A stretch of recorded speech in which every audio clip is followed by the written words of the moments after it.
వ్యక్తి హత్య కాకుండా మన హత్యకి గురయ్యాడని మాకు ఇన్ఫర్మేషన్ వచ్చింది. ఆ ఇన్ఫర్మేషన్ ఇమీడియట్లీ మా ఇన్స్పెక్టర్ తోలిచెట్టి రమేష్ నాయక్ గారు, తర్వాత డిఐ బాలరాజు, తర్వాత వాళ్ళు బృందము అందరూ రంగంలో దిగారు. రంగంలో దిగిన తర్వాత ఒక కేసు రిజిస్ట్రేషన్ చేయడం జరిగింది. ఎవరైతే మృతుడు మొహమ్మద్ మొజంబిక్ ఎలియాస్ అయ్యి ఉన్నాడో వాళ్ళ తమ్ముడు కంప్లైంట్ ఇవ్వడం జరిగింది.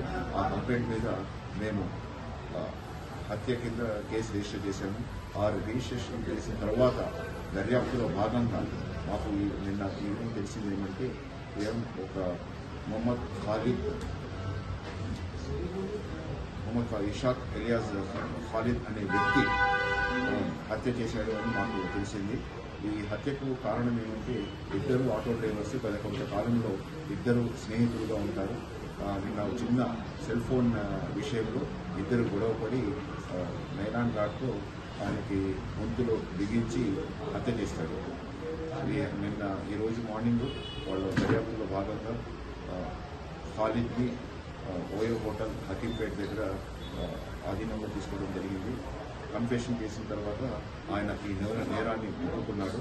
ఆయన దగ్గర నుంచి ఒక సెల్ ఫోను, తర్వాత ఆటో రిక్షా స్వాధీనపరచడం జరిగింది. ఈరోజు అరెస్ట్ చేసి మన కోర్టు ముందు ప్రొడ్యూస్ చేస్తాం.